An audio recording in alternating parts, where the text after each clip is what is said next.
Louvado seja o Senhor nosso Deus. Amém? Antes de entrarmos na meditação propriamente dita, eu queria dizer para os irmãos que a mensagem que foi proferida domingo próximo passado sobre vazio no deserto está lá no grupo da igreja, tá? No YouTube.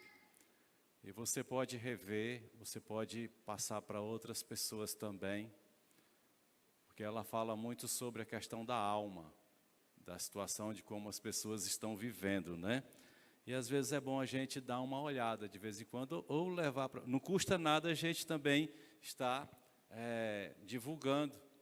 Não é para promover o pregador, não é para promover quem está falando, mas é para que a palavra de Deus ela se manifeste em outras vidas, né?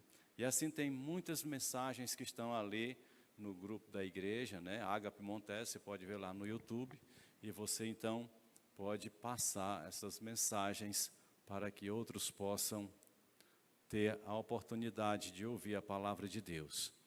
Eu queria, antes de entrar também na palavra, dizer uma coisa. Quando nós nos reunimos e nos congregamos aqui para cultuar o Senhor, já falei no início que não é uma simples reunião, não é uma reunião religiosa, mas é um momento em que estamos irmanados juntos, cultuando ao Senhor. A presença dele se faz de uma forma especial, não é simplesmente só a presença dele. A presença dele está no universo todo, não tem como a gente questionar isso, mas é uma presença diferenciada. E eu digo mais, na hora que você entra, até a hora que sai, fique atento, porque o Senhor vai fazer algo na sua vida. Não sei o que é, não compete a mim estar sabendo das coisas do Senhor, só compete a mim obedecer-lhe e fazer aquilo que Ele me manda fazer. E compete a mim ser obediente, só isso. Mas esse é um momento tão importante que se a gente tivesse assim pudesse visualizar espiritualmente, a gente ia perceber como Deus ele está agindo, como Ele está tocando corações, espírito, no nosso interior. Então se liga que se Ele ainda não se manifestou na sua vida, vai, porque Ele quer. E Ele tem urgência. Amém?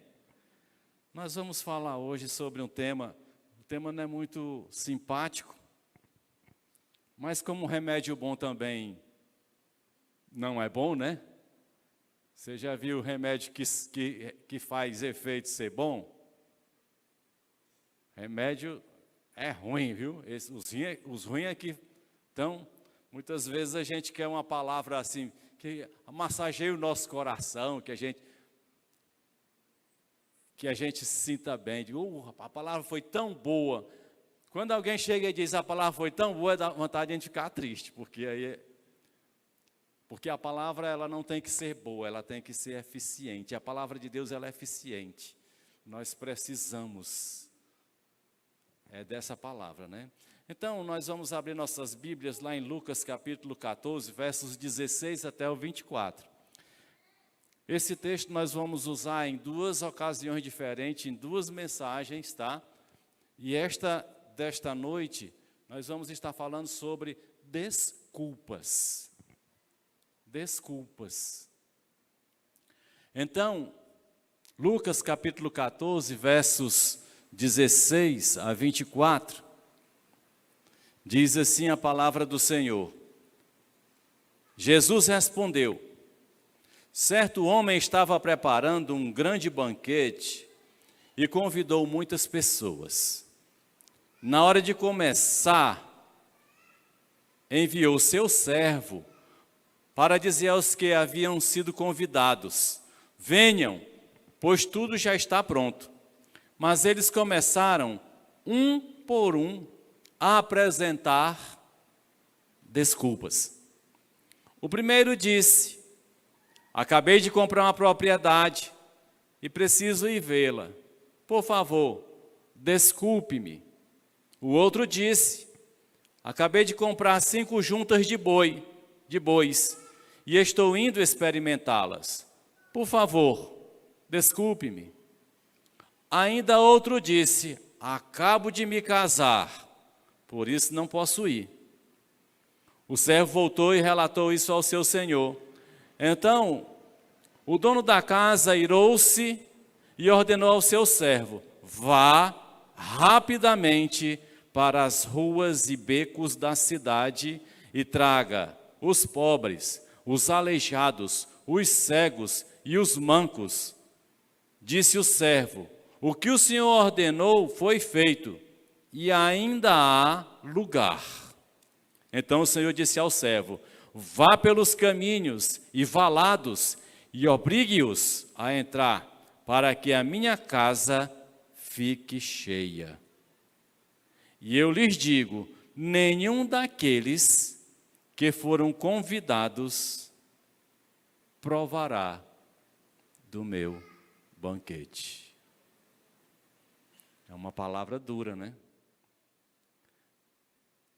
Então, essa é uma parábola que Jesus Cristo falava por parábolas para anunciar uma mensagem que pudesse ser compreendida. Jesus Cristo, em seu momento, ele falava sempre de coisas corriqueiras, né? Para a gente, às vezes, tem coisas que se fala na Bíblia, ou Jesus Cristo fala, ou os apóstolos, né, nas cartas, que foge um pouco a compreensão, porque são coisas até que já deixaram de existir, já caiu no esquecimento, e no decorrer dos anos, a gente não sabe mais nem o que é aquilo, não é? Por exemplo, se eu perguntar aqui, quem sabe o que é um orelhão? Um orelhão?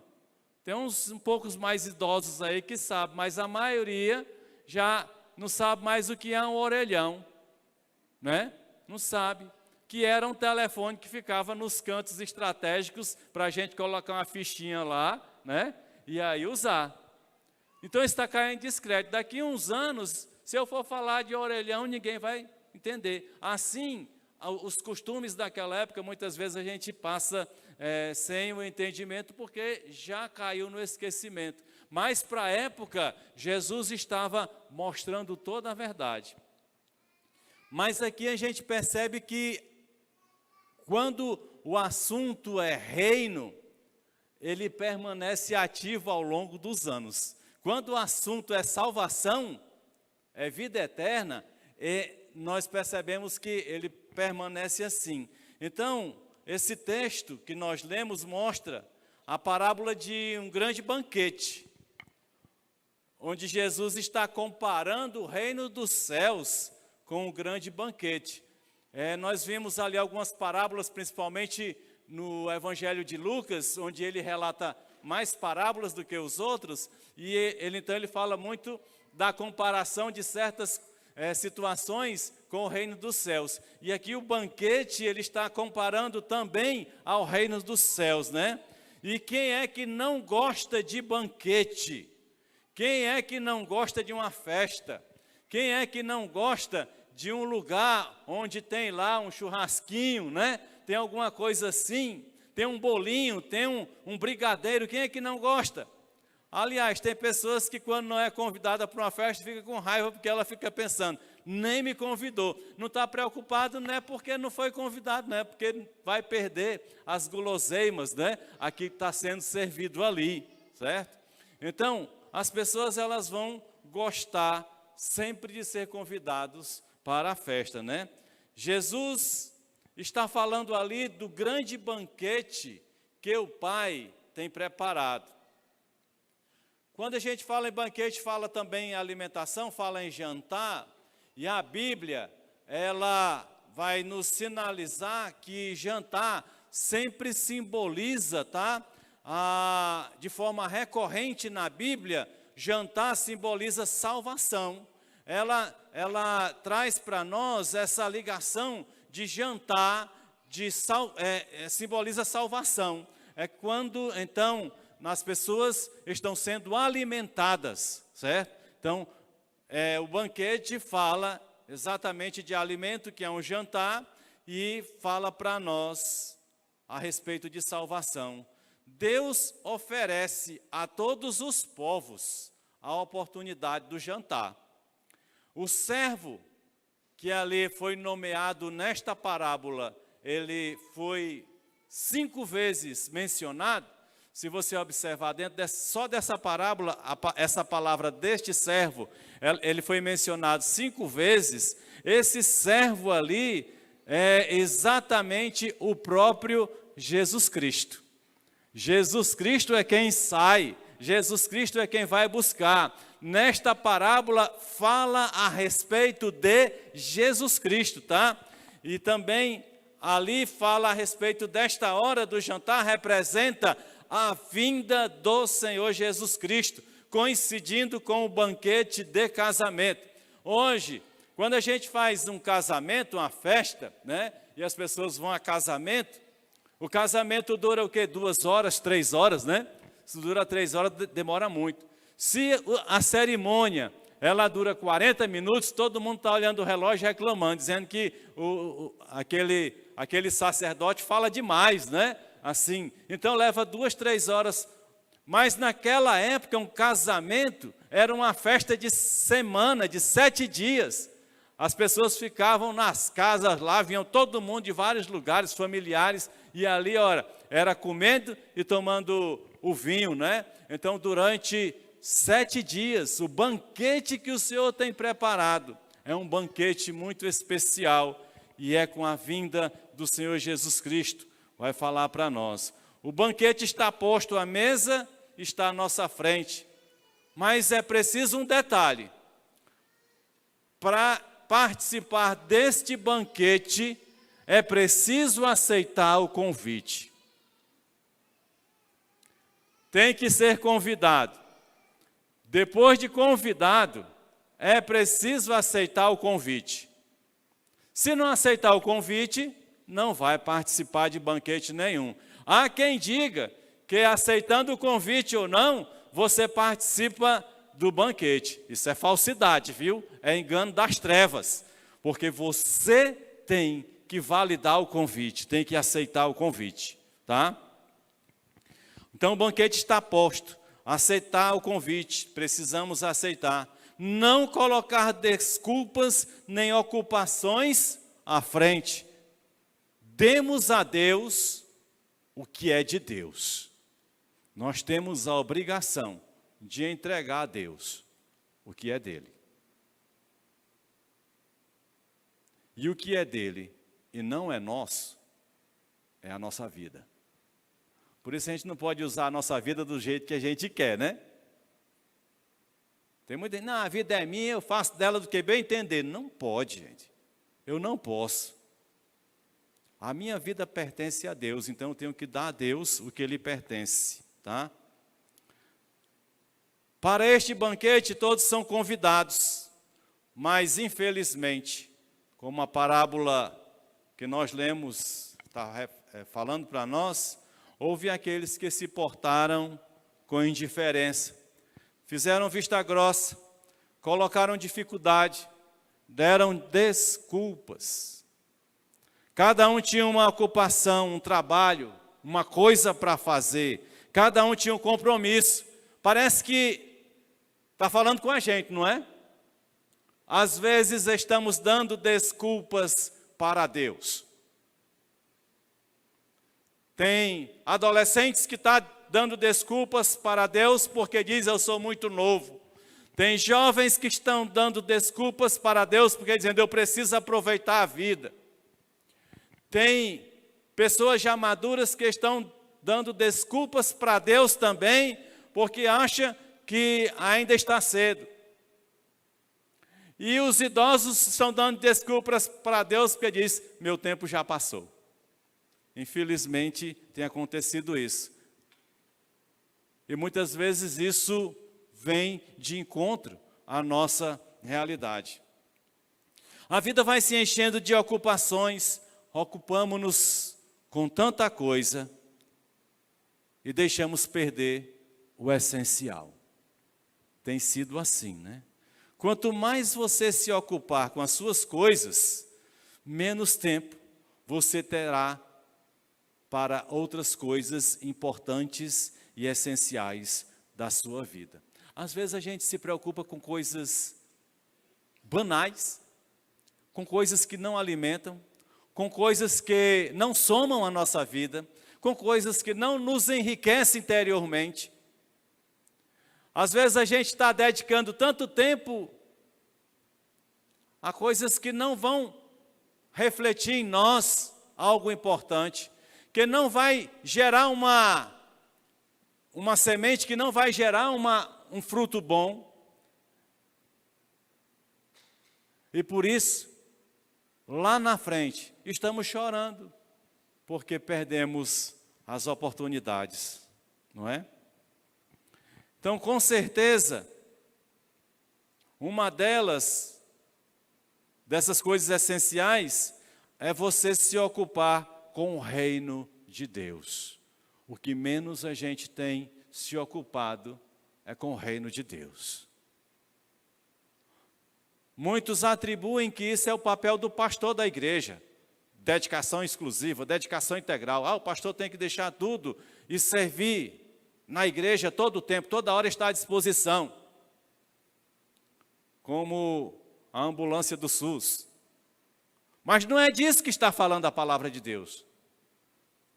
Está falando da nossa entrega de vida para Ele. Então, é lamentável que uma pessoa não tenha tempo de ler a Bíblia. Tem pastores que não estão lendo a Bíblia. Imagine as ovelhas, né? Imagine o rebanho. Então, há uma necessidade de ler Bíblia todo dia. Eu estava vendo algumas pessoas que trabalham na construção civil e levaram uma comida para eles lá e não tinha feijão. Aí disse, eu não como isso aqui não, só como se tiver feijão. Porque eu tenho que comer feijão todo dia, porque feijão é que me dá força para trabalhar. É ferro, né? É verdade.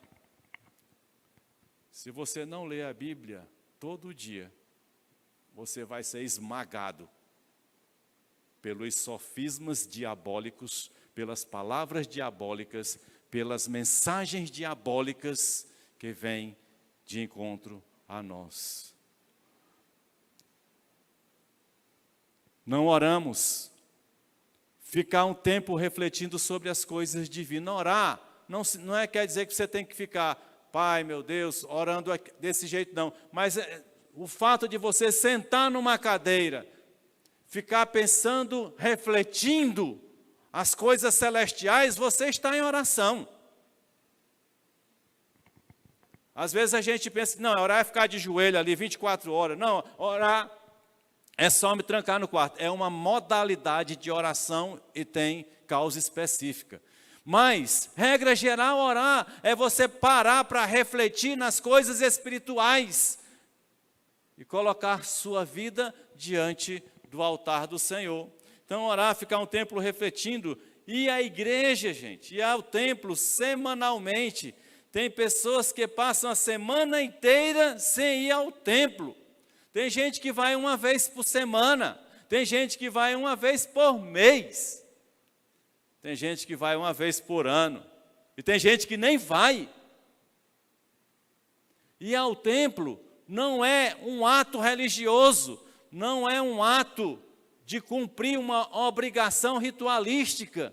Ir ao templo é ir em busca de uma presença maior de Deus na sua vida. Ir ao templo é uma entrega, é uma gratidão, é uma forma de você dizer, mas Deus está comigo. Sim, onde você está, Deus está. Ainda que você esteja dentro de um submarino, nas profundezas do mar, Deus ali está, claro.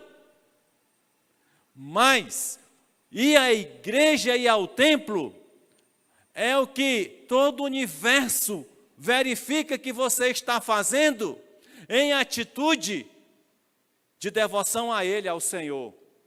Por isso nós vamos ao templo. Ninguém vem ao templo para cumprir ritual, mas nós vemos ao templo. Nós estamos vindo ao templo porque nós vimos mostrando que nós honramos ao Deus que servimos. É por isso. E ninguém precisa vir a templo em busca de bênçãos, não. Porque a palavra de Deus diz que aqui, se nós formos fiéis, né, as bênçãos virão até nós. Elas nos acompanharão e nos alcançarão. Você pode fugir das bênçãos, mas ela vai te alcançar. Não é achando que indo para a igreja você vai ser abençoado, não. Você vai para a igreja porque é honra ao Senhor. Mas conhecendo a misericórdia dele, eu não posso dizer outra coisa. Ele vai tocar você. Ele vai tocar você.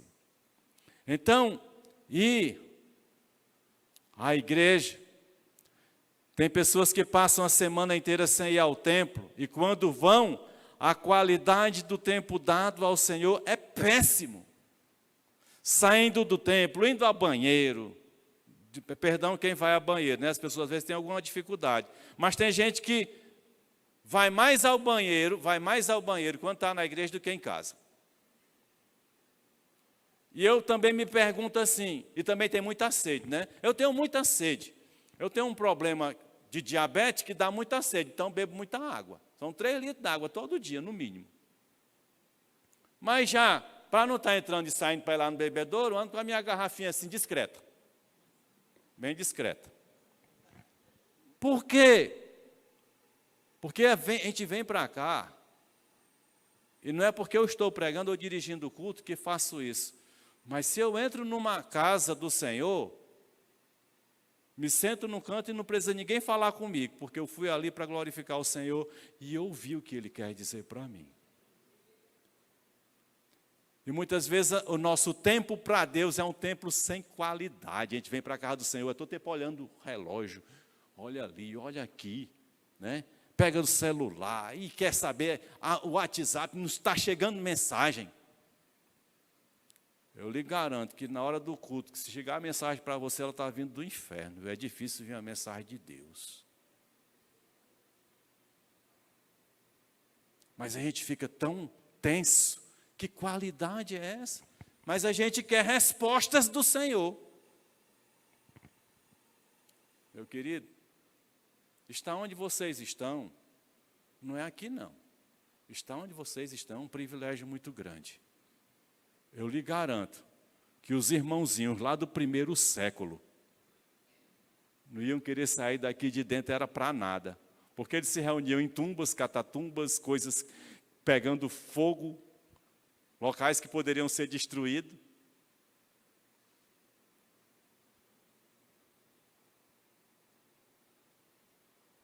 Mas o Senhor nos coloca aqui. Então aproveita esse tempo para, de uma forma especial, ter uma ligação com Deus, uma coisa entre você e Deus. Coisa que não é o pregador que faz. É o Espírito Santo, você e Deus aí, nessa ligação aí. E Jesus Cristo na história, claro, né? Então, a qualidade de tempo dada ao Senhor é péssima. Saindo do templo, indo a banheiro, indo fazer coisas. Horário que a gente está na casa do Senhor, glorificando a Deus, até o amém final. Não é momento para a gente estar preocupado em sair para fazer alguma coisa, não. Nada é mais importante do que Deus. Nada é mais importante aqui do que Deus. Então não se apresse de sair. Ei, você é responsável, tem que estar lá no caixa da cantina. Depois que o Senhor me liberar.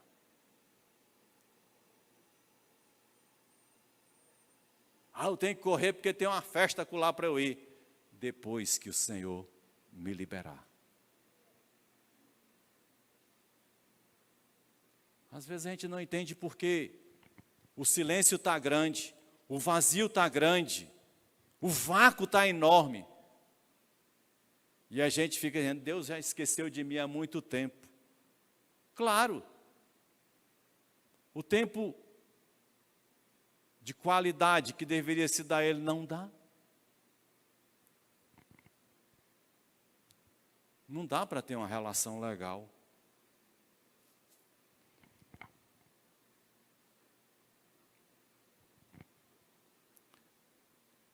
E muitas vezes diz que não tem tempo para se dedicar a uma oração, não tem tempo para fazer uma oração pessoal a cada dia. E quando ora, é tão rápido e rasteiro, que nem sabe o que foi que disse. Eu tenho esse problema, viu? Confesso. Muitas vezes eu paro de orar e não sei mais o que eu disse. Mas isso é outra história. É como se eu ler o texto aqui, quando eu terminar de ler, eu não sei o que eu li. Ainda mais no mundo em que vivemos, onde tantas coisas ocupam nossa mente, aí tem televisão, tem computador, redes sociais, compromisso, trabalho. Caímos numa rotina de vida, de modo que a vida se torna uma loucura. E o tempo para Deus é o que sobra. Se sobrar, a gente só deixa para Deus o resto. Mas se você ler a palavra dele, lá nos primeiros livros, você vai saber que as primícias é do Senhor. Muita gente só inventa a história de primícia de dinheiro, né? É o teu salário, tem que deixar. Não, as primícias do Senhor é tudo que você tem, a começar da sua vida, do seu tempo. Nosso tempo, né? Deve ser as primícias do Senhor. Então, a gente está sempre agonizado, com pressa, sempre priorizando outras coisas. Ainda mais neste mundo que vivemos, onde tantas coisas estão nos ocupando, né? Como hoje quase não se sobra tempo, Deus acaba não tendo tempo na vida de muitos de nós. É a resposta. Reino de Deus é questão de prioridade. Precisamos entender isso. Não é a simples questão de dizer, eu amo o Senhor. Levanta a mão e diz, eu te amo, Senhor. E muita gente faz isso. Mas é dizer e viver, demonstrar que Ele é importante para mim. Certo? É aquela história do relacionamento marido e mulher, né? O sujeito diz, eu te amo para a mulher, mas nunca faz nada que agrade a mulher. Não faz menor sentido. Que sentido tem? Ou vice-versa, né? Então, nessa passagem, nós estamos vendo Deus preparando um grande banquete.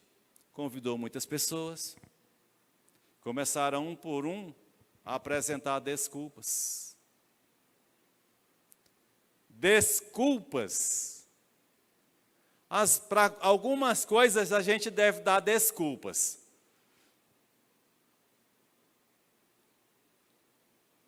Mas para Deus não. Para Deus nós nunca podemos dar desculpas. Porque o significado de desculpas é dizer, não coloque culpa. Não imputes culpa. Não se ofenda com esta minha atitude ou esta minha decisão. Isso é desculpas, né? Então ele disse assim, né? Começaram por um a apresentar desculpas. O primeiro disse, acabei de comprar uma propriedade e preciso ir vê-la. Por favor, desculpe-me. Primeira desculpa. Aí foi para outro disse, acabei de comprar 5 juntas de bois e estou indo experimentá-las. Por favor, desculpe-me. Quando ele está falando sobre 5 juntas de boi, está falando de juntas de boi, é o nome popular que é dado a uma dupla de bois que essa dupla de bois que são presas por uma canga, por um jugo, né? Aí, por isso que o jugo tem que ser igual, porque o jugo desigual prejudica a um dos animais, né? Jugo desigual é outra história. Mas ele está dizendo que comprou lá 5 juntos, ele estava com 10 boizinhos.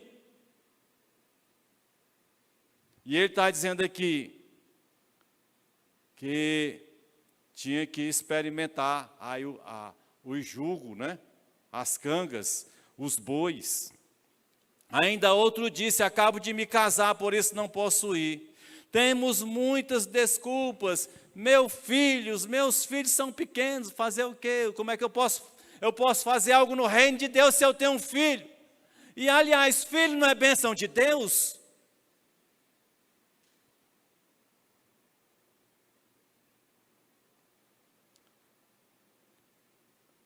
Se meus filhos me impedem de priorizar o reino de Deus, eles deixaram de ser bênçãos há muito tempo.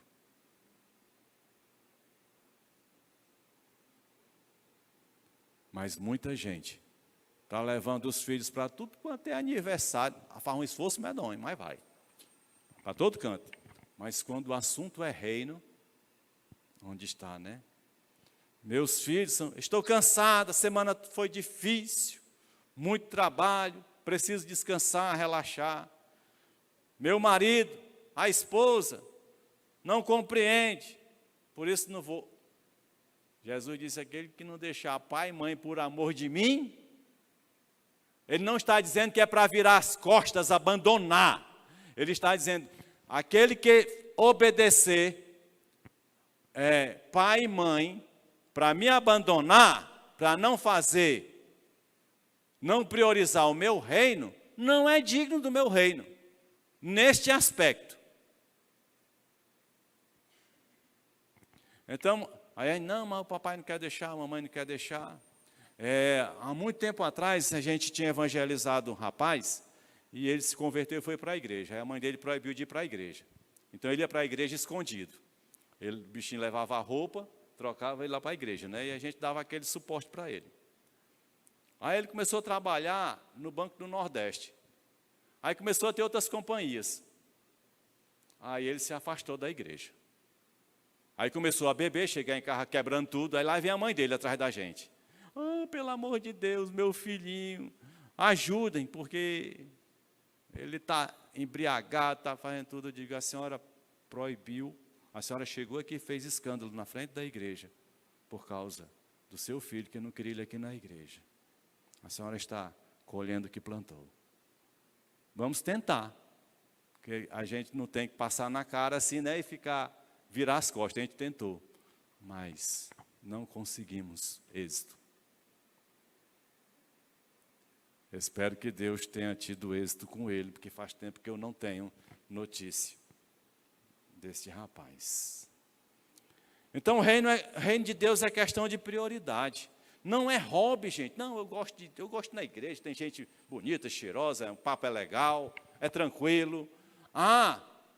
Pode nem ter céu nem inferno, mas é bom demais estar na igreja, porque está tudo em família. Tem gente que chegou a dizer isso, olha, eu já estou no lucro só em saber de que meus filhos estão tudo na igreja. Pode nem ter céu nem inferno. Aí Paulo disse, nós somos a pior das criaturas se não houvesse vida eterna para nós, né? Pois eu lhes garanto que a vida eterna é real, mais real do que esta vida que nós vivemos, viu? E é para lá que nós estamos caminhando, para a eternidade. Agora, qual lado da eternidade depende de cada um. Quem está com Jesus vai saber já no final aqui para onde é que vai. Então, vivemos numa sociedade que está repleta de compromissos, agendas de pessoas que estão sempre ocupadas com suas coisas. Nós percebemos nesta parábola que todos os convidados que foram chamados aqui deram desculpa, não foram. Foi unanimidade, que coisa, né? E a gente reclama quando está fazendo evangelismo e as pessoas estão dizendo não. A gente não tem que reclamar, não, a gente tem que continuar fazendo, viu? A gente pode passar 1000 anos pregando a palavra de Deus e não vê nenhuma conversão. 1000 anos, estou exagerando, né? Mas a gente pode passar a vida toda pregando a palavra de Deus e não ver nenhuma conversão. Não fique triste, o seu galardão está garantido, porque você foi sincero com Deus e a semente foi lançada. E eu digo uma coisa, a palavra de Deus nunca volta vazia. O que vocês estão ouvindo, o que está entrando no ouvido de vocês, nunca vai voltar vazio. Vai entrar no coração, vai entrar no espírito e vai fazer algo profundo. Por causa do pregador, nunca. O pregador não tem poder, não tem capacidade para nada. Mas há um Deus no céu que vela pela sua palavra para cumprir. E ele diz que a palavra dele é mais cortante, mais penetrante do que qualquer espada. A história é com ele. Eu sou apenas a boca que ele usa para anunciar a palavra. O poder provém dele, a ação é dele, o mistério é dele, a glória é dele, tudo é dele, por ele e para ele. E tem que ser assim a vida toda.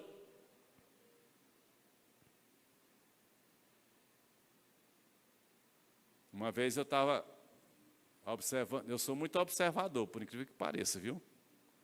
E tinha um palestrante que depois ficou perguntando como é que foi a palestra, como é que foi a mensagem, e aí, o que você achou?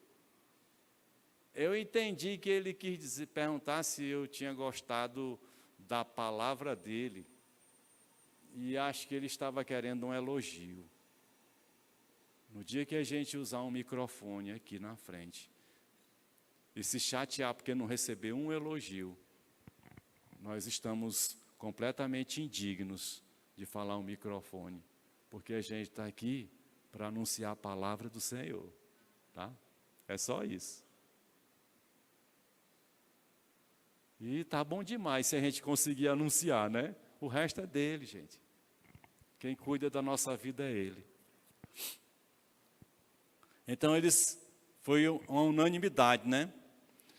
A recusa dos convidados, dando desculpas implausíveis.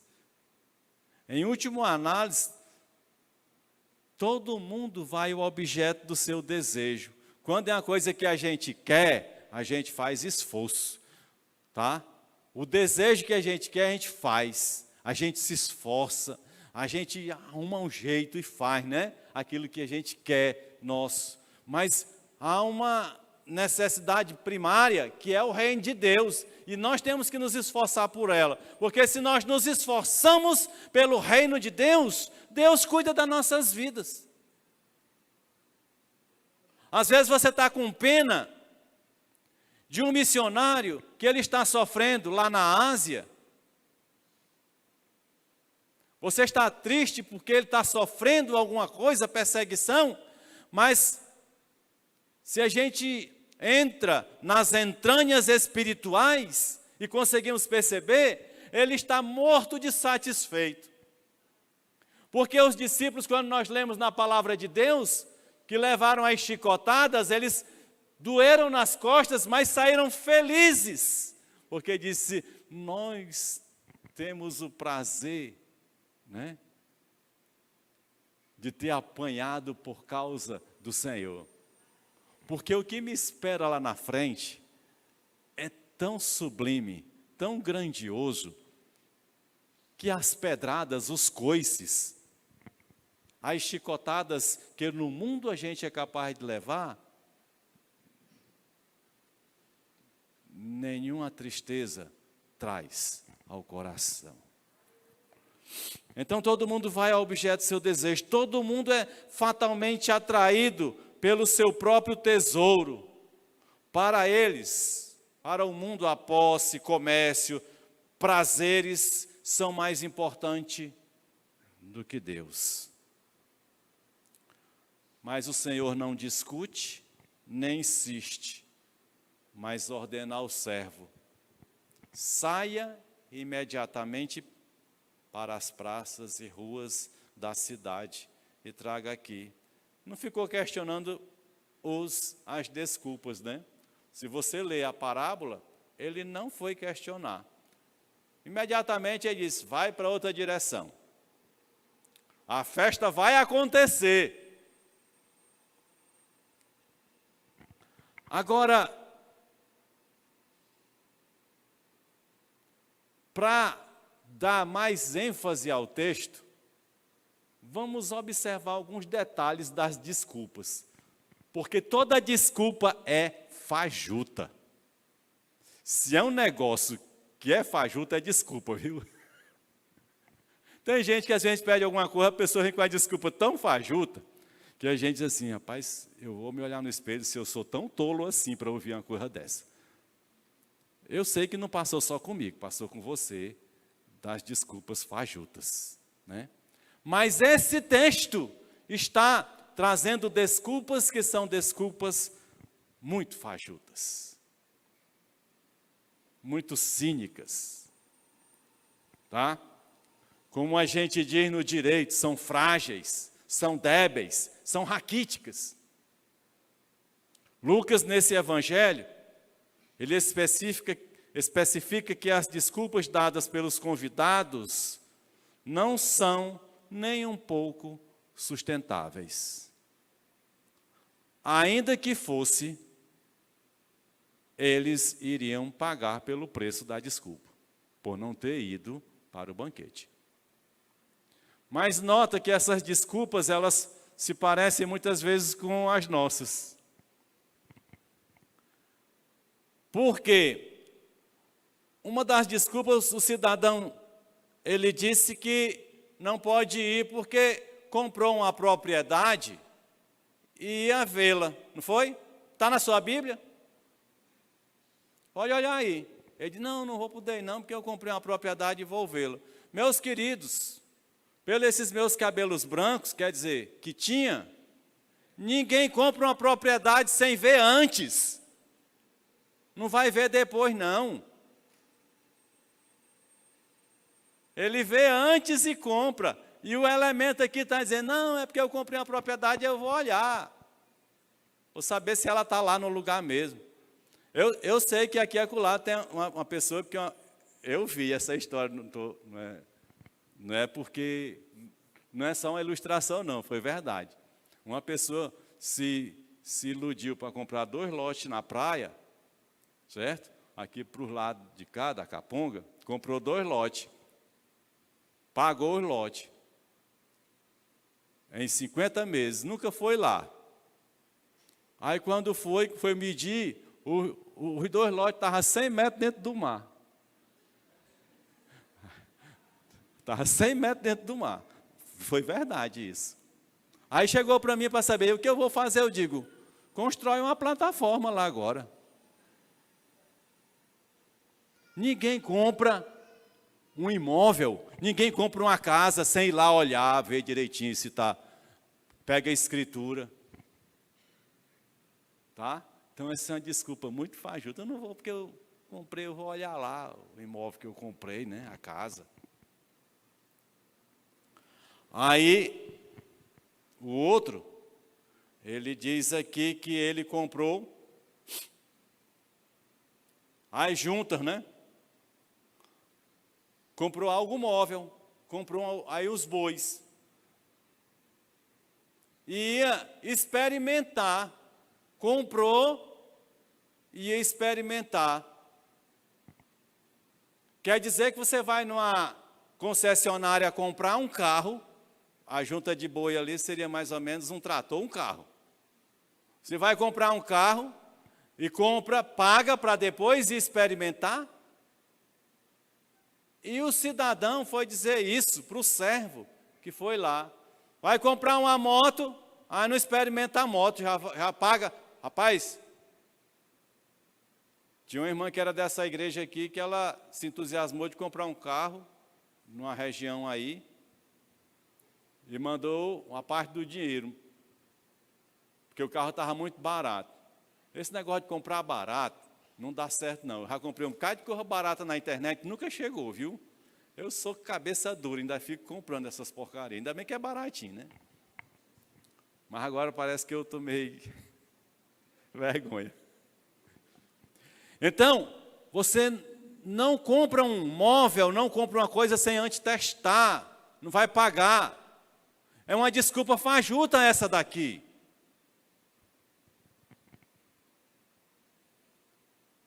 E a última, acabei de casar. Olha, salvo engano, porque faz 34 anos de casado, mas depois que eu casei com a Sônia, onde tinha, no começo, logo onde tinha festa, a gente ia. Eu nunca deixei de ir para canto nenhum, porque eu queria era mostrar que agora era casado. Essa história, acabei de casar, não fica nem na lua de mel, se tiver uma festinha ele vai, que é para poder mostrar, nós estamos aqui, ó, casada, a mulher vai querer ir na hora. Eu desconheço, que não vamos não, a gente casou, vamos ficar aqui isolado e clausulado. Não existe isso. Todo recém-casado dá maior valor a um convite para ir na casa do outro. Ora, se quando ele casa, fica chateado porque na semana seguinte não vem ninguém visitar. Puxa vida, cadê meus amigos, né? Então, todas as desculpas são as que nós damos para não ouvirmos a voz de Deus e atendermos ao seu chamado. Esse é o grande problema. Esse é o grande problema.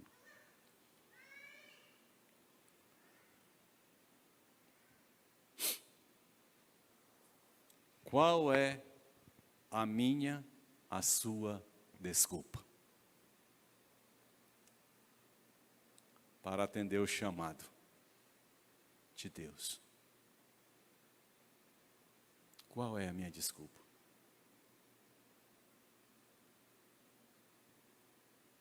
Quando eu estava vindo para cá, 2 servas do Senhor tiveram visão comigo. E disseram, o que tu vai fazer para essas bandas? Eu disse, não sei. Tu sabe o que te espera? Eu sonhei contigo. Também não sei. E elas disseram que o que me esperava por estas bandas. Mas como é que a gente pode dizer não quando Deus está mandando? Me explica. Jonas causou prejuízo para aquele coitado daqueles barqueiros. Os miseráveis até hoje estão tentando pagar a conta das cargas que tiveram que jogar no mar. Por causa de Jonas não querer cumprir a vontade de Deus. Então, qual é a minha desculpa? Qual é a sua desculpa? Qual é a sua desculpa para não entregar sua vida para Jesus? Se o que Ele quer te dar é uma eternidade ao lado dEle. Qual é a sua desculpa? Deus não é importante para nós pelas palavras que saem de nossa boca,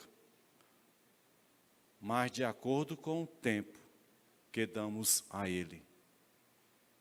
A importância dele não se concretiza pelo que a gente fala. Louvado teu nome, louvado é o teu nome, glória a ti.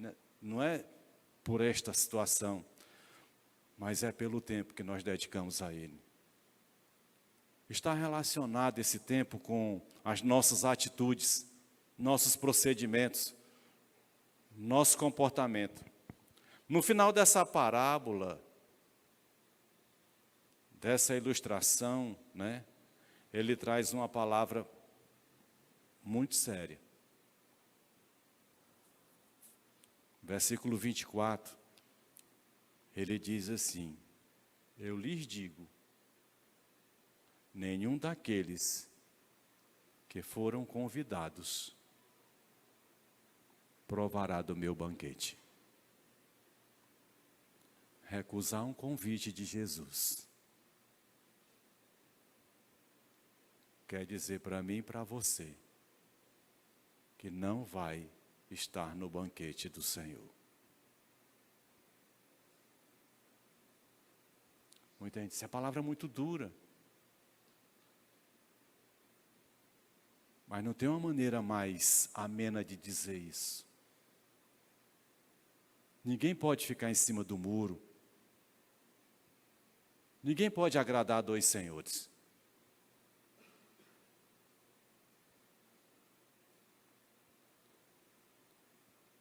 Eu, lendo